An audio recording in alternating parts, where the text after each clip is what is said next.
Hello dear friends, welcome to Adina group of institutions online courses program. आप यहाँ पे जो नेक्स्ट टॉपिक हम यहाँ डिस्कस करने जा रहे हैं उस टॉपिक का नाम है एनालिटिक फंक्शन। तो पहले मैं आपको बता देता हूँ एनालिटिक फंक्शन होता क्या है। देखिए, तो एनालिटिक फंक्शन का मतलब क्या है।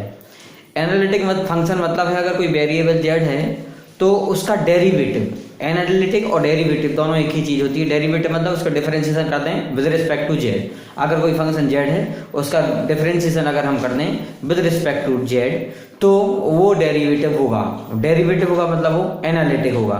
अब एनालिटिक है, डेरिवेटिव भी है, मतलब कहने का है जेड जो वेरिएबल था, जेड वेरिएबल को अगर हम डिफरेंशिएबल है वो डिफरेंशिएबल है विद रिस्पेक्ट टू जेड तो हम उसको बोल रहे हैं एनालिटिक। क्या बोल रहे हैं उसको?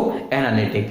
लेकिन कंडीशन ये ध्यान रखना आपको, जब भी एनालिटिक प्रूव करना तो जेड की वैल्यू एक सर्टेन रीजन में होना चाहिए। एक सर्टेन रीजन मतलब एक सर्टेन रीजन हमने आर ले लिया, उस सर्टेन रीजन में रहेगा। तो जैसा कि मैंने आपको डेफिनेशन बताई, एक बार आप देख लीजिए कि analytic function f z which is a single value होना चाहिए। सिंगल वैल्यू मतलब जेड रहेगा, पॉजेस अ यूनिक डेरिवेटिव। जो डेरिवेटिव होगा वो यूनिक होगा, एक फिक्स होगा, यूनिक डेरिवेटिव होगा। डेरिवेटिव मतलब differentiation with respect to z और with respect to z at all points of a region R. एक रीजन आपको जो गिवन है वो आर गिवन है, इज कॉल्ड एनालिटिक और रेगुलर फंक्शन। उसको हम एनालिटिक फंक्शन भी बोलेंगे और उसी को रेगुलर फंक्शन भी बोलेंगे। मतलब एनालिटिक और रेगुलर फंक्शन दोनों एक ही चीज हैं।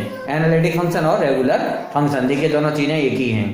तो एनालिटिक का मतलब एनालिटिक फंक्शन है, उसी को हम लोग रेगुलर फंक्शन बोलते हैं। मतलब एनालिटिक फंक्शन और रेगुलर फंक्शन क्या होते हैं? दोनों एक ही चीज होते हैं। तो अब आपको ये ध्यान रखना, एनालिटिक मतलब उसी का आप रेगुलर बोलोगे, इसका मतलब क्या है? उसका डिफरेंशिएशन कर दो तो डिफरेंशिएबल होना चाहिए। मतलब कैसा होना चाहिए? वो डिफरेंशिएबल होना चाहिए, उसका डिफरेंशिएशन हो जाए तो हम बोलेंगे उसको एनालिटिक फंक्शन। अब एनालिटिक फंक्शन के लिए कुछ कंडीशन है। हमने माना u और v दो रियल नंबर हैं, u and v are real single valued functions. हमने मान लिया u and v are single valued function of x and y। हमने मान लिया u और v सिंगल वैल्यूड फंक्शन है किसके? x और y के। हमने माना u और v सिंगल वैल्यूड फंक्शन है किसके? x और y के। x और y के सिंगल वैल्यूड फंक्शन है सच दैट, किस तरह से? del u upon del x, del u upon del y, del v upon del x, del v upon del y continuous होना चाहिए throughout a region R. कहाँ होना चाहिए? Continuous होना चाहिए throughout a region R. अब यहाँ del मतलब पार्शियल है, तो ये कोई पूछने वाली बात नहीं है। डेल मतलब पार्शियल डिफरेंशिएशन ही होता, डेल डी नहीं है यहाँ पे, डेल लगा है मतलब पार्शियल डिफरेंशिएशन ही है। तो कैचू-रीमान इक्वेशन बोलती है, अगर ये कंडीशन हो तो कैचू-रीमान इक्वेशन बोलती है del u upon del x equal to del v upon del y। Second equation उसकी है del u upon del y equal to minus del v upon del x। अगर ये इक्वेशन सेटिस्फाई होती है तो जो फंक्शन होता है उसे हम बोलते हैं एनालिटिक। क्या बोलते हैं उस फंक्शन को? एनालिटिक। इसके अलावा मिलन थॉमसन कोएफिशिएंट है, वो भी हमें निकालना पड़ेगा, वो नेक्स्ट कंडीशन में अभी बताएंगे, इसी टॉपिक में इंक्लूड रहता है। तो पहले इसके बेस पर कैचू-रीमान इक्वेशन, मतलब कैचू-रीमान इक्वेशन को सेटिस्फाई तो करना ही चाहिए। तो ये भी बहुत सफिशिएंट नहीं है, लेकिन कई क्वेश्चनों में ये एप्लीकेबल है। तो ये आपको ध्यान रखना कि कैचू-रीमान इक्वेशन ये सेटिस्फाई हो रही है del u upon del x equal to del v upon del y और second del u upon del y equal to minus del v upon del x। अगर ये सेटिस्फाई हो रही है तो इसको हम बोलते हैं कैचू-रीमान इक्वेशन। और कैचू-रीमान इक्वेशन अगर सेटिस्फाई हो रही तो आप जो फंक्शन को बोलोगे एनालिटिक फंक्शन। इसको हम लोग CR इक्वेशन ही बोलते हैं, CR इक्वेशन शॉर्ट में लिख देते हैं। कैचू-रीमान को लिखते हैं CR इक्वेशंस। तो इसके लिए अब मैं एक न्यूमेरिकल लेता हूं। न्यूमेरिकल लेने से पहले कुछ टर्म्स आपको बता देता हूं जो कि आपने 11th क्लास में पढ़ा था। आपने पढ़ा था z equal to x plus i y, ये इंपॉर्टेंट टर्म है। z equal to x plus i y, z equal to x plus i y. I मतलब यहाँ इमेजिनरी पार्ट को शो कर रहा है, ये पहले वाली वैल्यू x जो है ना रियल पार्ट को शो कर रही है। आई बाई जो है ना मतलब i के साथ जो मल्टीप्लाई होता है वो इमेजिनरी पार्ट को शो करता है। यहाँ पहली वैल्यू जो होती ना वो रियल पार्ट को शो करती है, सेकंड वैल्यू जो i के साथ मल्टीप्लाई में चल रहा है वो इमेजिनरी पार्ट को शो करता है। i को हम लोग आयोटा भी पढ़ते हैं, आयोटा, i को पढ़ते हैं आयोटा। और एक और चीज, आई स्क्वायर की जो वैल्यू होती है, आई स्क्वायर इक्वल टू होता है -1। आई स्क्वायर की जो वैल्यू होती है वो -1 होती है। ये भी आपको ध्यान रखना कि आई स्क्वायर इक्वल टू क्या होता है? वैल्यू -1। और एक और टर्म ध्यान रखें, e की पावर अगर y लिखा हो, e की पावर आई वाई अगर लिखा हो, e की पावर आई वाई, तो e की power i y equal to होता है cos y plus i sine y। e की power i y equal to cos y plus i sine y, ये होता है e की power i y equal to cos y plus i sine y। इस तरह से इसको हमें ये टर्म्स हमें याद रखना है। अब इस टर्म से याद रखने के बाद हम फिर चालू करते हैं न्यूमेरिकल से। तो न्यूमेरिकल में आप फिर से ध्यान रख लीजिए क्या क्या याद रखना है। कैची-रीमान इक्वेशन को सेटिस्फाई होना चाहिए, तब आप उसको बोलोगे एनालिटिक। एनालिटिक का मतलब डिफरेंशिएबल जो है, एनालिटिक को आप डिफरेंशिएबल ही बोलते हैं, मतलब डिफरेंशिएटिव हो। और उसका दूसरा नाम है रेगुलर फंक्शन। क्या नाम है दूसरा? Regular function. अब देखते हैं इसमें del u upon del x equal to del v upon del y और del u upon del y equal to minus del v upon del x को सेटिस्फाई होना चाहिए। कैची-रीमान इक्वेशन है। अब इस पे हम न्यूमेरिकल देखते हैं। अब देखिए हमने यहाँ पे एक न्यूमेरिकल दिया हुआ है। न्यूमेरिकल क्या है? So that w equal to e की power z is an analytic function. So equal to w equal to e की power z is an analytic function. ये एनालिटिक फंक्शन है। तो एनालिटिक फंक्शन के लिए आपको प्रूव क्या करना पड़ेगा? आपको मालूम है कैची-रीमान इक्वेशन सेटिस्फाई होना चाहिए। तो चलिए पहले हम क्या करते हैं, क्योंकि हमने पढ़ा हुआ था, इसके पहले मैं बता चुका हूँ कि z equal to x plus i y होता है। z equal to x plus iota y और e की power i y equal to cos y plus i sine y. ये दो टर्म्स हमें ध्यान रखना पड़ेगा, ये होते हैं जो कि आपने 11th क्लास में पढ़े थे। अब देखिए यहाँ पर w equal to f z equal to u i v, u plus i v equal to की पावर z। अब इसको अगर मैंने लिख लिया u plus i v equal to e की पावर z की वैल्यू आपको मालूम है x प्लस आई वाई लिखेंगे, तो z की वैल्यू लिख लीजिए x प्लस आई वाई। अब इसको हम सॉल्व करेंगे, इसको थोड़ा सॉल्व करिए तो जो हो जाएगा u plus i v equal to e की पावर x हो जाएगा इंटू ई की power, into a power add होती ना, तो यह हो जाएगा ई की पावर हो जाएगा x इंटू ई की पावर आई वाई। क्या क्या हो जाएगा? ई की पावर x इंटू ई की power i Y, into a power add हो जाती हैं। तो यहाँ पे हमने लिख लिया, चूंकि ई की पावर आई वाई की वैल्यू हम बता चुके हैं आपको होता है cos y plus i sine y. E की power i y equal to होता है cos y plus i sine y. तो देखिए यहाँ पे मैं वैल्यू रखता हूँ ई की पावर आई वाई की, तो u plus i v equal to e की पावर x इंटू ई की पावर आई वाई की वैल्यू है cos y plus i sine y। ये हमने वैल्यू रख दी cos y plus i sine y, ये वैल्यू रख दी हमने e की पावर आई वाई की वैल्यू। अब e की पावर x का मल्टीप्लाई कर दीजिए तो ये हो जाएगा u plus i v equal to e की पावर x का पहले में मल्टीप्लाई होगा तो देखो कितना आएगा, यह आ जाएगा e की power x into cos y. Second value होगी e की पावर आई, पहले ले लो e की power x into sine y, ये ले लिया। तो यहाँ देखो i के साथ जो टर्म है वो इमेजिनरी पार्ट को शो कर रहा है और सिंपल जो पहली वैल्यू गिवन है ये रियल पार्ट को शो कर रहा है, मतलब ये u है ये v है। तो यहाँ पे देखो कंपेयरिंग कराओगे आप वैल्यू तो रियल पार्ट हो जाएगा u इक्वल टू e की power x into cos y और इमेजिनरी पार्ट और निकाल लो, इमेजिनरी पार्ट आप निकाल लो v, इमेजिनरी पार्ट को अपन v से लिख रहे हैं, इमेजिनरी पार्ट क्या है यहाँ पे v से लिख रहे हैं, तो v इक्वल टू हो जाएगा e की power x into sine y. आपने रियल पार्ट निकाल लिया, इमेजिनरी पार्ट निकाल लिया। अब आपको कैची-रीमान इक्वेशन को सेटिस्फाई कराना है तो आपको डिफरेंशिएशन करना है। तो डिफरेंशिएशन करिए, पहले हम इसका x के रिस्पेक्ट में पार्शियल डिफरेंशिएशन करेंगे, फिर y के रिस्पेक्ट में पार्शियल डिफरेंशिएशन करेंगे। देखिए तो del u upon del x equal to e की पावर, देखो cos y तो कांस्टेंट रहेगा इस कंडीशन में, तो cos y का cos y आ गया क्योंकि हम x के रिस्पेक्ट में कर रहे हैं डिफरेंशिएशन और e की पावर x का डिफरेंशिएशन e की पावर x ही होता है, ठीक है।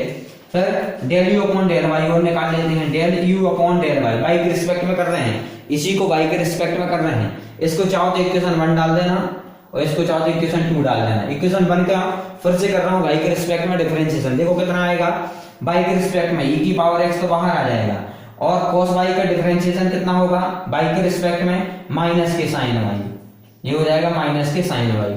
तो आपकी जो वैल्यू आएगी, वैल्यू कितनी हो जाएगी, माइनस के e की पावर साइन e की power x into sign y, value हो जाएगी माइनस के e की power x into sign y। ये वैल्यू होगी हमारी del u upon del y की। del u upon del y की वैल्यू भी निकाल चुकी है आप, del u upon del x की वैल्यू भी निकाल ली आपने।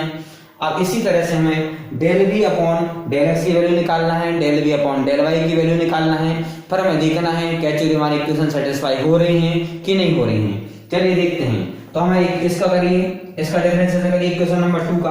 तो इक्वेशन नंबर 2 का अपन डिफरेंशिएशन करेंगे तो देखो क्या होगा, इसका डिफरेंशिएशन करना है किसके रिस्पेक्ट में करना है, y के में, तो del v upon del y equal to करो, देखो तो इसका डिफरेंशिएशन करेंगे आप क्या होगा, e की पावर x का, ये तो कांस्टेंट है क्योंकि y के रिस्पेक्ट में कर रहे हैं आप, तो y के रिस्पेक्ट में कर रहे हैं, पहले चलो x के रिस्पेक्ट में कर लो या y के एक ही बात है, पहले x के में कर लो आप, x के में कर लेते हैं तो e की पावर x का e की पावर x और साइन वाई रहेगी कांस्टेंट। ये तो कांस्टेंट टर्म है तो सेम वैल्यू आएगी, ई की पावर एक्स का ई की पावर एक्स ही होता।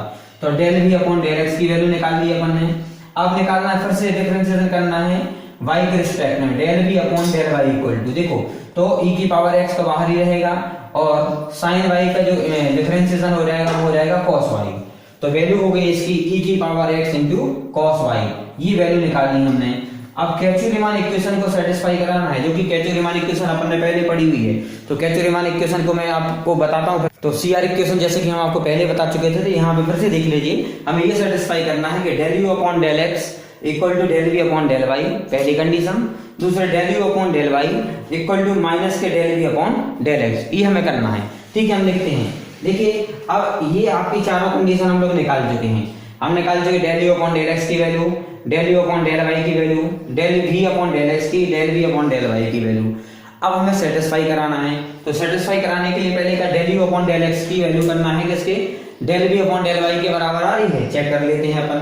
देखो तो यहाँ पे देखो ये वैल्यू देखो, del u upon del x, पहली वाली value del u upon del x equal to cos y e की पावर x है। तो लिख ले रहे हैं, यहाँ लिख लेते हैं हम लिख लेते हैं पहले del u upon del x equal to e की power x into cos y, ये वैल्यू है del u upon del x equal to e की power x into cos y, multiply में आगे पीछे लिख सकते हैं, ये हमने लिख लिया।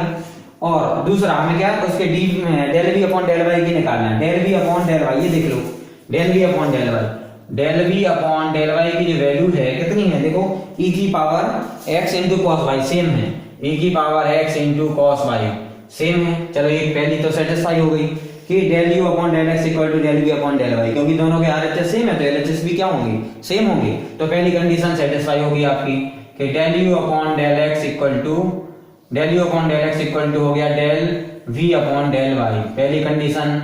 दूसरी कंडीशन और सेटिस्फाई करते हैं। दूसरी कंडीशन के लिए देखो del u upon del y, del u upon del y की वैल्यू निकालो, del u upon del y equal to e की पावर एक्स माइनस बाहर लगा है साइन वाई, और del v upon del x और निकाल देते हैं। Del v upon del x की हमने वैल्यू निकाली तो ये हो गई ई की power x into cos y, del v upon नहीं, del v upon del x, e की power x into sine y है, साइन वाई ये पहली वाली वैल्यू, ये वाली देखो ई की power x into sine y, e की power x into sine y, ये देखें। अब हम ये देखेंगे कि देखो यहाँ पे माइनस का डिफरेंस आ रहा केवल del u upon del y और del v upon del x में ई की बस यहाँ माइनस लगा हुआ है, बाकी वैल्यू सेम है, माइनस का डिफरेंस आ रहा, वही माइनस का हमें चाहिए है।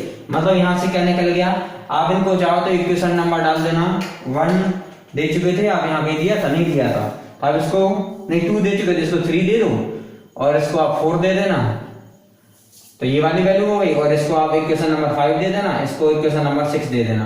तो देखो 5 और 6 से देखो फ्रॉम 5 एंड 6 ये हो जाएगा del u upon del y equal to del v upon del x, लेकिन माइनस साइन के साथ। तो ये भी हो गया, देखो दोनों कंडीशन वैलिड हो गई, मतलब ये वाली कंडीशन ही वैलिड हो गई, ये वाली कंडीशन ही वैलिड हो गई। ये हो गई सीआर इक्वेशन, कैचू-रीमान इक्वेशन। तो आप लिख देंगे कि CR equation satisfy, CR equation